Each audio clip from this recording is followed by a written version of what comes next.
Ai, ai, pessoal, aqui vou eu gravar pela segunda vez, porque é a primeira vez que eu gravei uma aula inteira e só no final eu percebi que não estava gravando minha voz. Então, pelo menos eu treinei mais uma vez para apresentar para vocês, né, gente? Ai, ai, bom dia, meus caros alunos do cursinho Paralelos, como é que vocês estão? E vamos lá, né? Vamos para aula. Bom, primeiro vamos fazer uma revisão, né, do que a gente conversou na primeira aula. Então, a gente viu o que é termoquímica e diferenciou as reações endotérmicas, que são aquelas em que a gente precisa adicionar calor, das exotérmicas, que são aquelas que liberam calor para o ambiente. A gente viu como calcular a variação de calor em um objeto a partir da fórmula calor igual a massa vezes calor específico vezes variação de temperatura. A gente viu o que é entalpia e, por último, a gente viu os fatores que influenciam a entalpia: quantidade, estado físico, estado alotrópico e a temperatura de reação. Bom, primeiramente eu gostaria de falar de alguns procedimentos gerais para a resolução de questões, né, nessa área de termoquímica. Em geral, há dois tipos de exercício: um de calor trocado e outro de entalpia. Para os exercícios de calor trocado, normalmente a gente vai precisar utilizar essa equação do calor igual a massa vezes calor específico vezes variação de temperatura. A gente vai precisar da massa e muitas vezes, observem que um exercício ele não vai te dar a massa em gramas, claro, não vai estar escrito assim, vamos supor, a quantidade para combustão de algum material vai ser de 100 gramas. Não, mas ele vai falar que a combustão de um mol, por exemplo, ou ele vai dar a combustão de um volume de alguma coisa, ele vai te dar a densidade, então a partir disso você consegue calcular qual é a massa, quantos gramas vão ser utilizados para uma combustão, para uma reação. Né? O calor específico, lembre-se, né, o calor específico ele é a energia que você precisa dar, ou seja, a energia que um material absorve para variar 1 grau de temperatura, ou seja, vocês têm que lembrar que um calor específico alto significa que a temperatura dele vai baixar pouco, vai variar pouco, né? Se você adicionar calor. Por quê? Porque significa que ele absorve muita energia para variar pouco a temperatura dele, certo? A mesma coisa a gente pode falar de um calor específico baixo, ou seja, um calor específico baixo, você precisa dar pouca energia para ele variar bastante energia, a temperatura, perdão. Isso vocês podem ver, ter exemplo, por exemplo, a água, ela tem um calor específico bastante alto. Então você precisa dar uma quantidade de calor bastante alto para ela, por exemplo, entrar em ebulição. Outros materiais, por exemplo, como o alumínio ele tem um calor específico baixo, ou seja, pouca energia já faz com que ele varie muito a temperatura dele. A gente precisa observar também a variação de temperatura inicial e final da reação e o calor. Né? O calor a gente calcula a partir dessas variáveis. Né? Outros casos vão ser que ele não vai te dar, por exemplo, calor específico e variação de temperatura, mas ele vai te dar, por exemplo, olha, um determinado material libera tanta energia ou absorve tanta energia. Aí ele vai te falar, 10 gramas desse material vai liberar tanto. Então, 100 gramas, por exemplo, quanto que isso vai liberar? Ou então, quanto que você vai absorver? Ele vai te dar só para você utilizar uma regra de 3, ou seja, você não vai precisar nem utilizar essa equação, você só vai precisar fazer uma regra de 3 entre aquilo que o enunciado vai dar e aquilo que, né, ele vai querer, que ele vai te pedir. Então tá, eu vou resolver aqui o exercício 3, né, que foi que vocês pediram lá no Google Forms que eu enviei. Ele fala, foi medido em calorímetro que 1 mol de etanol produz 3,6 vezes 10 a 2 quilocalorias. Sabendo-se que a densidade do álcool é de 0,782 gramas por centímetro cúbico, na combustão de 100 ml de etanol serão produzidos, ok, né? E desejo calor. A primeira coisa que a gente olharia seria essa equação aqui, né? Que seria calor igual a massa vezes calor específico vezes delta teta. Só que, se você observar, ele não está te dando nem calor específico nem delta teta. Na realidade, ele está fazendo aquele segundo tipo de exercício que eu te falei, que vai ser só uma regra de 3. Só que, né, ele não dá a massa diretamente. Ele vai te dar a massa na forma de mol e de volume. Ele vai dar aqui também a densidade. Uma coisa que vocês precisam notar é que centímetro cúbico e mililitro é a mesma coisa, tá? Então vamos lá.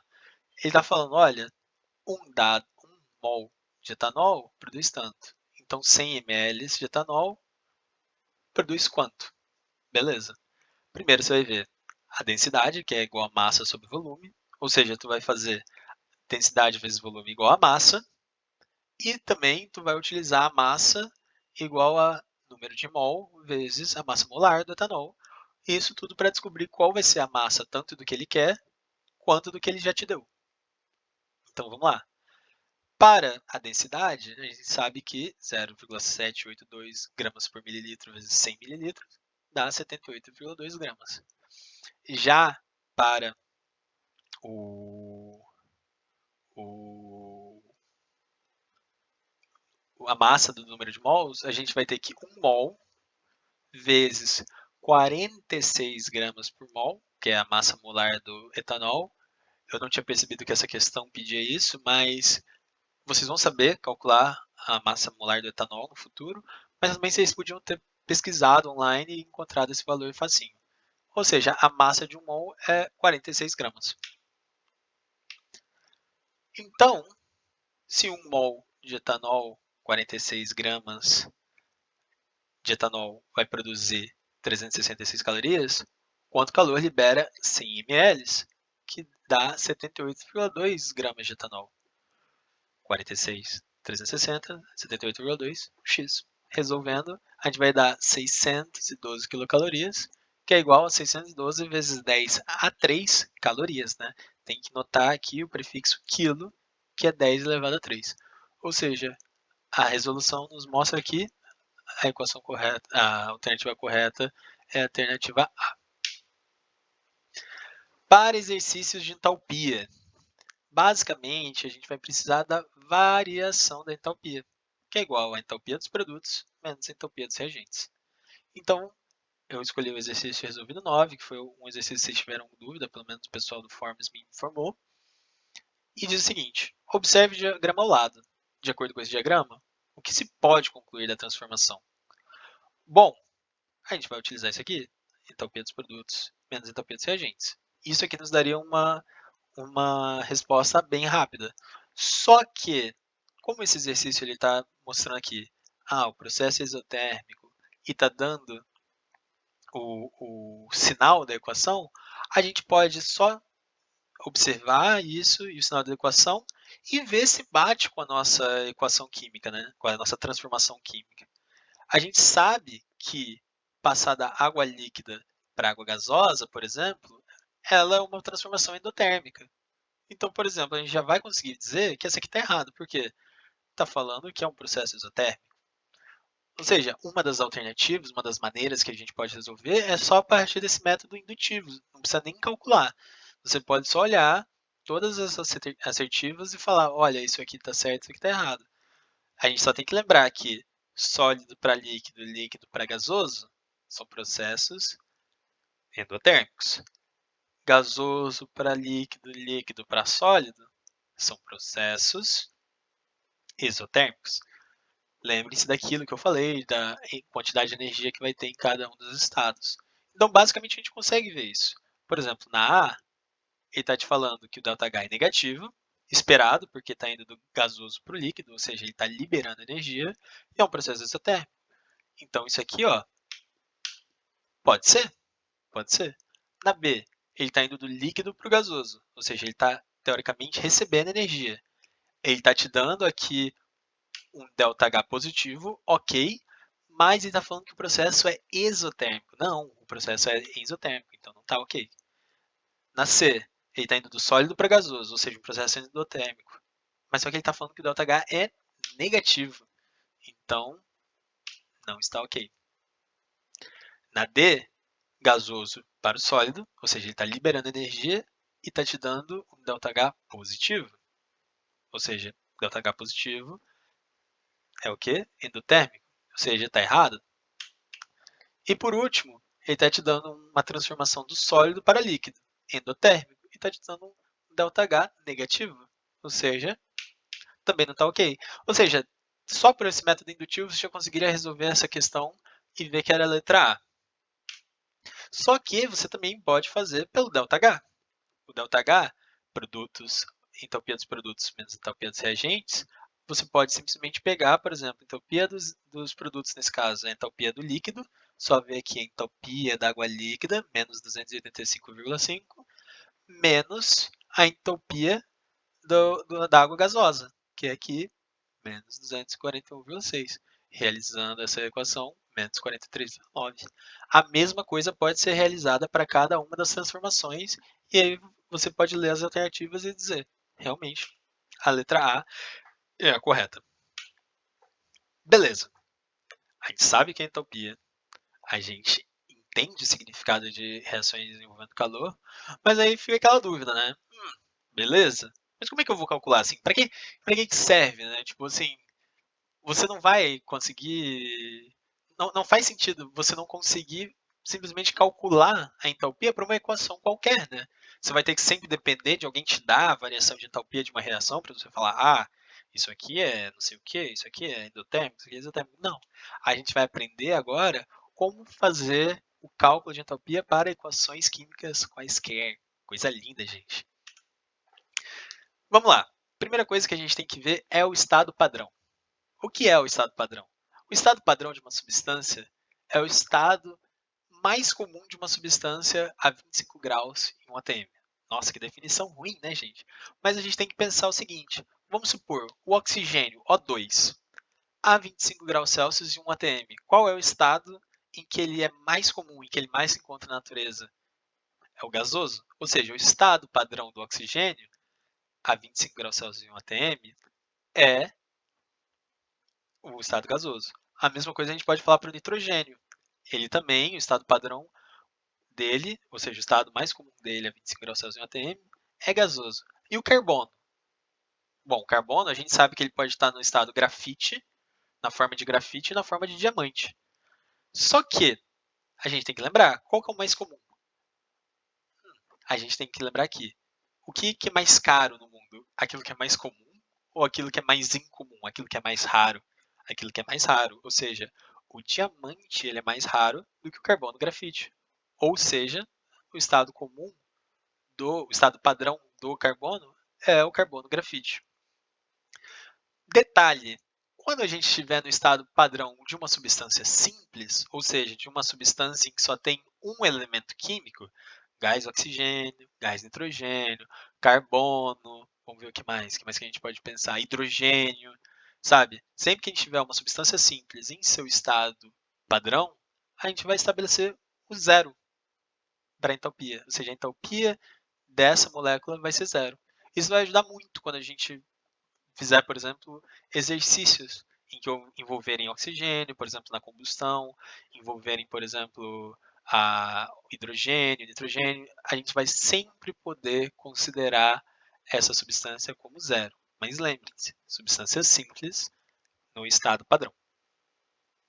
E mais uma coisinha, né?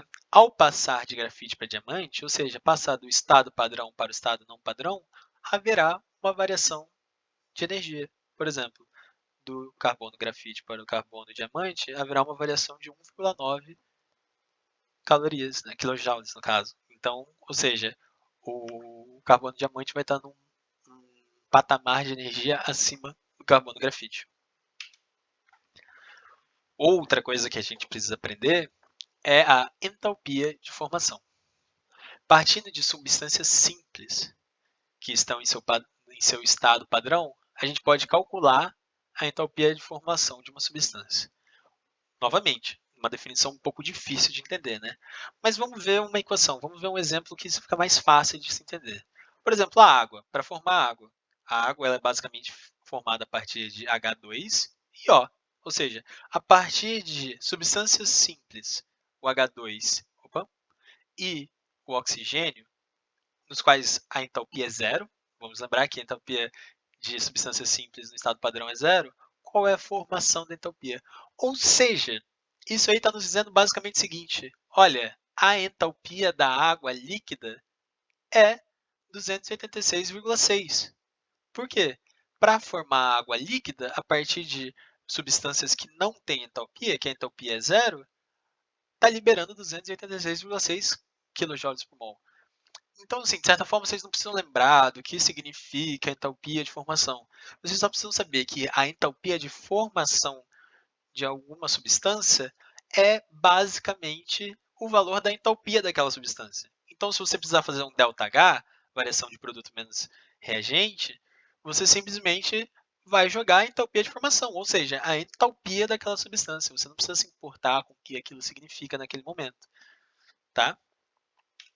E uma coisa maravilhosa dessa parte da termoquímica é que é tudo tabelado para vocês. Ou seja, todos esses valores vão ser tabelados. Então vamos lá, por exemplo, para o cálcio. O cálcio ele vai estar no seu estado padrão, que é o sólido, ou seja, zero de entalpia. Já o óxido de cálcio não é zero de entalpia, vai ter liberado 151,9 quilocalorias. E assim por diante. Tem vários exemplos nessa tabela. E a partir disso, a partir dessa entalpia de formação, a gente pode calcular a variação de entalpia de reações. Por exemplo, para formar o brometo de amônio, a partir da amônia e do ácido bromídrico, a gente simplesmente pode pegar aqui nessa tabela todos os valores de formação, de entalpia de formação, que é basicamente os valores da entalpia dessas substâncias, e utilizar na nossa forma de variação de entalpia produtos menos reagentes. Ou seja, a partir da tabela, a gente tem que a entalpia da amônia é menos 45,9 kJ por mol, do ácido bromídrico, menos 36,3 kJ por mol, e do brometo de amônio, menos 270,8 kJ por mol. Então, para fazer essa variação de entalpia, produtos menos reagentes. A variação de entalpia é igual à entalpia do brometo de amônio menos a entalpia da amônia e do ácido bromídrico. No final das contas, a gente vai ter a liberação de 188,6 kJ por mol de brometo de amônio. Interessante, né, gente? Existe também a entalpia de combustão, né? Bom, a entalpia de combustão é uma coisa meio óbvia, né? Tipo, a entalpia de combustão é a quantidade de calor que libera ao queimar uma determinada substância. Mas só tem um detalhe, porque muitas vezes cobram isso nos vestibulares e vocês têm que estar atento. Eles querem saber para queimar 1 mol de determinada substância. Então, muitas vezes eles podem te dar valores, por exemplo, você queimou gás metano, 100 gramas de gás metano e deu não sei quantos quilojoules por mol. Quanto que é a energia de combustão, a entalpia de combustão do metano? E aí você vai ter que dividir pela massa molar, você vai ter que ver quantos mols tem ali. E você vai ter que fazer para 1 mol, entendeu? Então aqui são dois exemplos para o metano e para o metanol, né? E a gente tem que lembrar uma coisa: combustão sempre exotérmico, sempre exotérmico. Ou seja, se estiver fazendo exercício e a combustão tiver dado positivo, volta atrás e dá uma olhada que provavelmente tem alguma coisa errada, tá bom? Então aqui vocês têm outra tabelinha que vai facilitar a vida de vocês, que normalmente vai dar, os exercícios já vão dar para você qual é a entalpia de combustão, mas muitas vezes ele vai pedir também para você calcular a entalpia de combustão, tá bom? E por último, a última coisa que vocês vão precisar saber a penúltima coisa que vocês vão precisar saber dessa aula é a energia de ligação. Bom, quebrar ligações químicas requer a adição de energia. Isso faz sentido se vocês pensarem na questão de espontaneidade, né? As equações exotérmicas, as reações exotérmicas que liberam energia, elas tendem a ser espontâneas, né? Elas tendem a ser mais facilitadas, digamos assim, para acontecer. Ou seja, se, vamos supor, substâncias químicas, quebrar as ligações de substâncias químicas fosse exotérmica, significaria que não existiriam substâncias químicas, não existiriam moléculas unidas. Os átomos iam ficar separados um do outro. Então, elas são endotérmicas, quebrar ligações químicas. Por quê? Porque quando elas estão ligadas uma à outra, elas estão bem estáveis, elas estão bem felizes ali de estar ligadas uma à outra. E para quebrar, para retirar uma da outra, você precisa colocar muita energia, entendeu? Então, vamos lá, por exemplo, para desfazer a ligação do hidrogênio, ou seja, uma ligação entre dois átomos de hidrogênio, você vai precisar adicionar 435,5 kJ por mol. Para caso do cloro, vai ser 242 kJ por mol. Para caso do metano, que vai ter 4 ligações entre carbono e hidrogênio, vai ser 1.651 kJ. Novamente, isso vai ser tudo dado tabelado para vocês. Então, vocês não vão precisar gravar esse tipo de coisa, né? E outra coisa que é bastante interessante de se observar é como ligações simples elas liberam menos energias do que ligações duplas. Isso ocorre porque os elementos químicos, quando eles estão numa ligação dupla e tripla, eles normalmente ficam mais próximos um do outro. Então, eles estão mais próximos e você vai precisar dar mais energia para afastar um átomo do outro e simplesmente liberar um do outro. Né? Então, isso pode ser observado aqui na ligação tripla do carbono, na ligação dupla carbono-oxigênio, na ligação simples. Você vai comparar e você consegue ver que, pá, realmente, as ligações químicas com ligações duplas e triplas, elas são mais energéticas do que a ligação simples. E tá, beleza, para que você vai utilizar, né, essas energias de ligação? Bom, se você sabe que cada substância química possui energia nas ligações, e se você sabe quanta energia tem cada ligação, você consegue calcular a variação de entalpia numa reação química. Por exemplo, nessa reação química aqui, nos reagentes a gente vai ter duas ligações entre hidrogênio e iodo, uma ligação entre cloro e cloro. Já nos produtos, duas ligações hidrogênio e cloro e uma ligação iodo-iodo. Ou seja, a gente pode voltar aqui e pegar, por exemplo, iodo-iodo, cloro-cloro, hidrogênio-cloro e adicionar aqui. E a gente vai ver, pô, para quebrar as moléculas de ácido iodrídrico, nossa, como é que se fala isso? Não sei. Iodídrico, acho que você precisa adicionar 298,4 kJ. Só que observe, essas ligações elas estão em kJ por mol, ou quilocaloria por mol.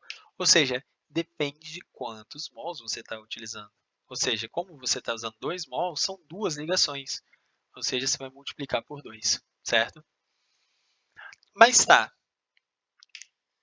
se você nos reagentes está quebrando ligações, você está tendo que dar energia, ou seja, um processo endotérmico. Já nos produtos, as ligações elas estão sendo formadas, ou seja, ao contrário acontece, ou seja, o processo é exotérmico. Logo, nos reagentes aqui, você vai estar adicionando 838,8 kJ. E nos produtos, você vai estar liberando 1.012,7 kJ. Ou seja, no final das contas, você vai estar liberando mais energia do que absorvendo, do que dando, né, para a reação, né, absorvendo, a reação vai estar absorvendo. Logo, a variação de entalpia vai ser a entalpia das ligações quebradas menos das ligações formadas. Logo, a entalpia vai ser, a variação de entalpia dessa reação vai ser menos 173,9 kJ. Interessante, né? Então vamos lá, vamos fazer uns exercícios resolvidos. Primeiro exercício resolvido da FEI de São Paulo. Dadas as entalpias de formação do monóxido de carbono e do dióxido de carbono, calcule a entalpia da reação seguinte. Bom, a gente vai ter dióxido de carbono mais carbono, vai formar 2 monóxidos de carbono. A temperatura é de 25 graus Celsius e pressão normal. Observe que aqui ele não está dando a entalpia do carbono. Por quê? Porque o carbono está no seu estado padrão. Logo, a gente vai considerar zero. Note também que nós temos 2 mols de monóxido de carbono. Aqui, o ΔH de formação dele, ou seja, o ΔH dele, está sendo dado por mol. Ou seja, a gente vai ter que multiplicar por 2 mols. Então, para resolver essa equação, a gente vai ter ΔH igual a produtos menos reagentes. Logo, 2 vezes, porque são 2 mols do H de formação do monóxido de carbono, menos a entalpia de formação do dióxido de carbono e a entalpia de formação do carbono. Como isso aqui está no estado padrão? Zero. Logo, vai ser 2 vezes menos 26, menos com menos mais, 94. No final das contas, a variação vai ser de mais 42 quilocalorias. Ou seja, a gente vai ter que adicionar 42 quilocalorias para que essa equação ocorra. Certo? Vamos para outro exercício. Considere os dados da tabela ao lado. Comparando-se os calores liberados em kJ por quilograma na combustão do metano e do hidrogênio, conclui-se que o do... Tá, vamos lá. Ele está querendo saber em kJ por quilograma. Ele está dando em kJ por mol. Ok? O que a gente vai fazer? A gente vai ter que primeiro ver qual que é a reação química de cada uma das combustões. Ou seja, do metano, vai ser o metano mais o oxigênio, vai formar gás carbônico e duas águas. Do hidrogênio, vai ser hidrogênio mais meio O2, meio oxigênio, vai dar água. Então vamos para o metano primeiro. Primeiro, a gente tem que lembrar que ΔH, produtos menos reagentes, ou seja, CO2 mais duas águas. Então vamos lá, pegar o CO2, menos 394, e da água, menos 242. Só que note que a unidade é kJ por mol. Na equação estão sendo utilizados 2 mols de água, então a gente vai ter que multiplicar por 2. Agora, esse aqui é a entalpia dos produtos, menos a dos reagentes. A do metano é menos 74. Menos 74. E a do gás oxigênio? O gás oxigênio, a gente vai considerar que ele está no seu estado padrão, porque não é dado a entalpia do oxigênio, então você simplesmente considera zero. Ou seja, a variação de entalpia vai ser 804 kJ por mol de metano. O metano, ele pesa 16 gramas. Então, a gente vai ter que fazer uma regra de 3. Se 16 gramas de metano liberam 804 kJ, 1.000 gramas de metano liberam tantos kJ, que no final das contas vai ser 50.000. Por que a gente está fazendo essa regra de 3? Porque ele quer saber em kJ por quilograma. O próprio enunciado está perguntando em kJ por quilograma. Agora a gente pode fazer a mesma coisa para a combustão do hidrogênio. Só que tem uma coisa muito mais fácil para a combustão do hidrogênio. Tanto os dois reagentes, tanto o oxigênio quanto o hidrogênio, eles estão no estado padrão. Então é zero. Né? Aí a gente só vai precisar do estado padrão da água. Do estado padrão da água, não, perdão. Da entalpia de formação da água que está sendo dada aqui, menos 242. Então a variação de entalpia vai ser a entalpia dos produtos, menos 242. Fazendo a mesma coisa, a gente vai ter que 2 gramas de hidrogênio vai estar liberando 242 kJ. Então, 1.000 gramas vai estar liberando 121. Comparando um valor com o outro, a gente vê que o hidrogênio ele libera mais energia, mais que o dobro que o metano, ou seja, aproximadamente 2,4. Logo, a alternativa correta vai ser que o hidrogênio é cerca de 2 vezes e meia maior do que o metano. Ou seja, ele libera 2 vezes e meia mais energia do que o metano. Legal, né?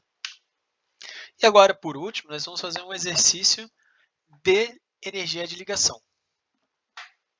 É bastante semelhante com aquele que a gente fez, só que em vez de iodo a gente vai estar utilizando o bromo nesse caso. Então tá, conhecendo as seguintes energias de ligação, todas nas mesmas condições de pressão e temperatura, calcule a variação de entalpia. Bom, vocês lembram do que a gente falou?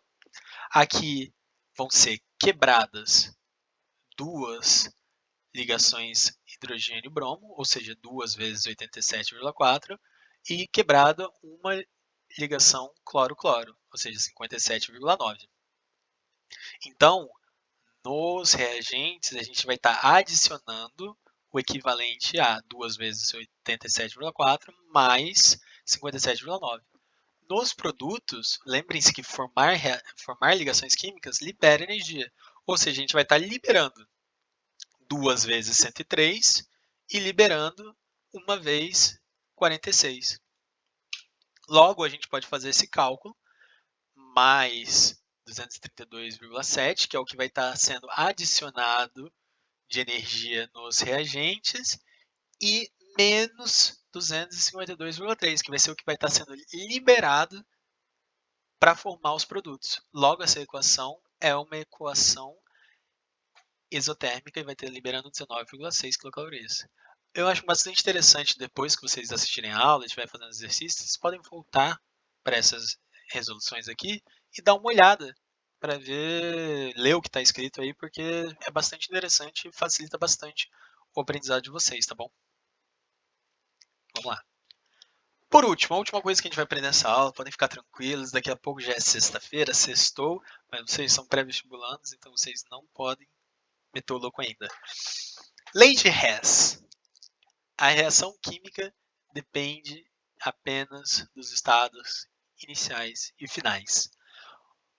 O que isso significa, gente? Isso significa que não importa se tem um estado intermediário numa reação, a gente só vai se importar com a entalpia do começo e com a entalpia do fim da reação.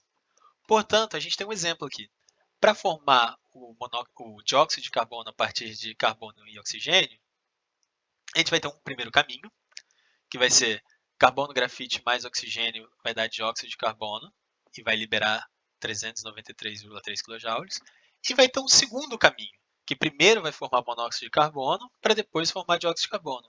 A gente observa que para primeiro formar monóxido de carbono, a gente vai estar liberando 110,3 kJ. E para depois formar dióxido de carbono a partir do monóxido, a gente vai estar liberando 283 kJ. Bom, se vocês notarem bem aqui, a primeira equação, o primeiro caminho, é igual à soma das duas equações do segundo caminho. Logo, a gente não precisa saber o estado intermediário de reações químicas, a gente só precisa saber o começo e o fim para calcular. E isso tem implicações que facilitam bastante a nossa vida na termoquímica. Por exemplo, a gente pode simplesmente somar equações como se fossem equações matemáticas. Então, a gente passa a observar a seta como se fosse apenas um igual. Então, a gente vai somar duas equações, por exemplo, essas duas aqui, e a gente vai simplesmente poder cancelar o monóxido de carbono com o monóxido de carbono e somar os ΔH. Por exemplo, né?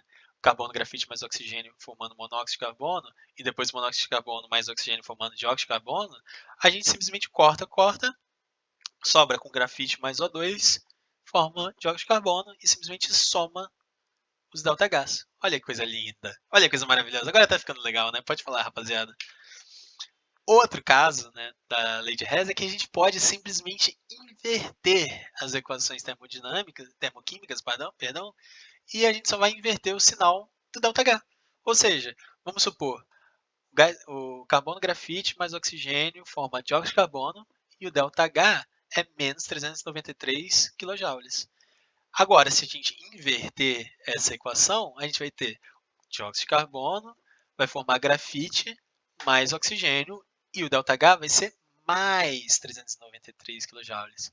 E vocês notem que é a mesma coisa. Se a gente somar essas duas equações invertidas, a gente vai ter zero. A gente vai simplesmente cancelar tudo.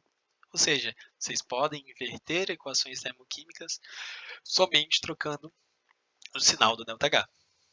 E por último, você pode simplesmente multiplicar ou dividir uma equação termoquímica e você vai ter que multiplicar o valor do ΔH também, ou dividir.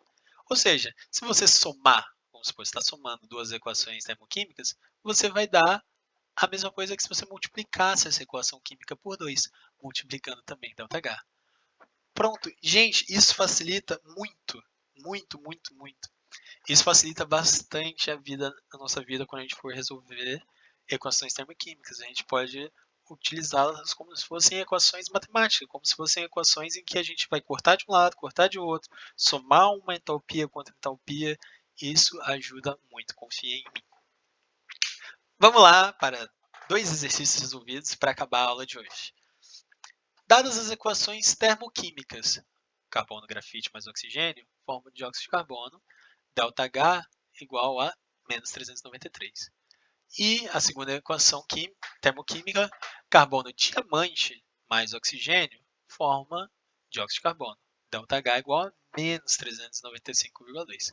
Calcule a variação da entalpia da transformação de carbono-grafite para carbono-diamante.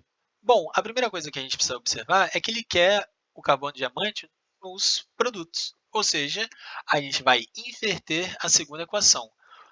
Vendo a resolução, a primeira equação ela permanece inalterada, a gente mantém ela igualzinha. Só que a segunda equação a gente vai inverter. Ou seja, CO2 vai formar carbono-diamante mais oxigênio e vai estar recebendo 395,2 kJ. Logo, a gente vai somar as duas equações, vai cortar o gás carbônico com gás carbônico e oxigênio com oxigênio, e vai ter que carbono-grafite formando carbono-diamante vai ser a soma das variações de entalpia, que vai ser 1,9 kJ. Interessante, né? E agora, por último, vamos para um exercício do Enem. O benzeno, cara, só para avisar, as questões do Enem normalmente tem um enunciado um pouco cabuloso, um pouco cabeludo, você vai ficar, meu Deus. Mas, gente, vocês têm que focar no que é importante para resolver a equação, tá? Resolver a questão. Não precisam se focar muito nas palavras, se assustar muito com as palavras, porque eles fazem isso justamente para assustar. Mas só que no final das contas eles não querem. Você não precisa saber de tudo isso, sabe? Não precisa entender o que é um benzeno, o que é, por exemplo, uma trimerização de acetileno catalisada por ferro metálico sob altas temperaturas, tá? Vocês precisam observar o que eles querem e a partir daí calcular. Não, por favor, não surtem com isso, tá? Então vamos lá. O benzeno, um importante solvente para a indústria química, é obtido industrialmente pela destilação do petróleo. Contudo, também pode ser sintetizado pela trimerização do acetileno, catalisado por ferro metálico sob altas temperaturas, conforme a equação química. Ou seja, a trimerização do acetileno vai formar benzeno. Só isso vocês precisam saber. A energia envolvida nesse processo pode ser calculada indiretamente pela variação de entalpia das reações de combustão das substâncias participantes, nas mesmas condições experimentais. Olha que interessante, gente. A gente pode calcular uma outra equação totalmente diferente, ou seja, a trimerização do acetileno em benzeno, e a gente pode calcular isso a partir da equação de combustão de cada uma delas individualmente. Poxa, isso é muito interessante, sabe? Você pode simplesmente, digamos assim, brincar com as equações de forma que você pode obter um outro produto totalmente diferente. Olha que bacana. Opa, perdão, gente, tocou aqui. Então tá, vamos lá. Vamos resolver. Observando o enunciado, ele quer a trimerização do acetileno para formar benzeno. O acetileno ele é o C2H2 e ele aparece na equação química com apenas 1 mol. Né? Nessa equação química dele, da combustão, ele aparece apenas 1 mol. Só que ele quer 3 mols de acetileno. Então a gente precisa multiplicar essa equação química por 3. Tá? E além disso, o benzeno se encontra nos produtos nessa equação aqui.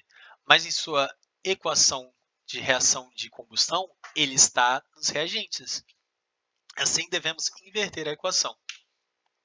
Então, multiplicando a equação do acetileno, a gente vai estar multiplicando todos os termos por 3, inclusive o ΔH.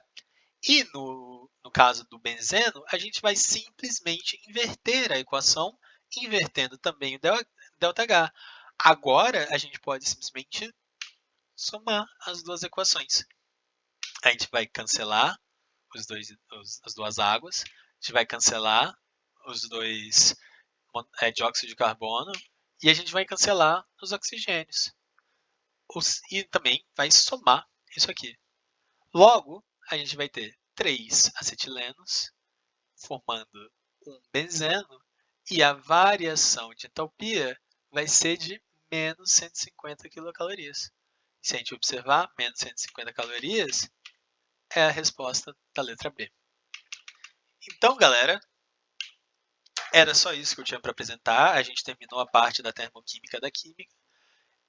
Eu espero que vocês tenham gostado. Eu tentei explicar e tentar dar exemplos. Espero que vocês entendam um pouquinho mais termoquímica do que vocês entendiam antes de entrar nesse curso. Se não, vocês têm o meu número, vocês têm o meu e-mail. Vocês podem entrar comigo, eu posso passar algum livro para vocês. O livro do Feltri, por exemplo, é um livro muito bom que eu tenho aqui no PDF, eu posso passar pelo Drive para vocês. E vocês podem estudar a partir dali também, e vocês vão ter mais referências para poder realizar os exercícios, tá? E então, muito obrigado, bom final de semana a todos e até semana que vem. Tchau, tchau.